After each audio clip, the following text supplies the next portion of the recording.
ate nnyinza okufugambula birungi oba mbula kalungi nga ebirungo by'enkuba enyolerezi nedda semagezi ga katoto gamutuuza ku kitowolo.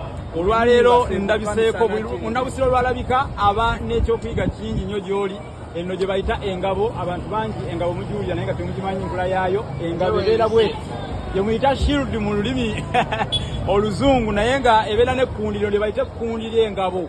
Kakati engabo eno yekuyamba bw'oba oli mu lutabaalo oba olutalo weba akasuka effumu oteekayo ngabo nelikuba kuli neligwa. Kakati engabo eno ngenda kuba bwezimu ku ngero eziiko. Tulina olugero olugamba nti nno ngabo yamponya tasonyiwa yagikasuka.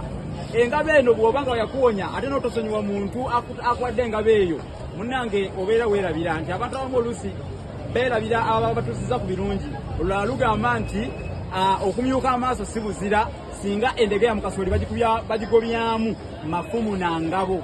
Okitegedde olwo olugero luli awo. Olulala lugamba nti ekigabo ekikadde akyagala yakijjako omuwambiro. Kitegeeza nti engabo bwekaddiwa ogijjako omuwambiro. Omuwambiro gwe guno omukono gwayo guno gwenkutteko. Bw'oba ogikwata okwata ku guno omukono gwe muwambiro. Bwe guba gukaddiye ojjako oguliko ogukaddiye ossaako omupya. Olwo nalwo lukwata ku ngabo. Ate olulala lugamba nti omwasa ngabo bw'okasuka effumu ate oteekawo engabo yo akasuka effumu n'agyabuluzaamu. Omwasa ngabo bw'okasuka effumu ossaawo engabo yo akasuka effumu n'agyabuluzaamu. Omwasa ngabo ye muntu omuzira. Kankomekaawo leero.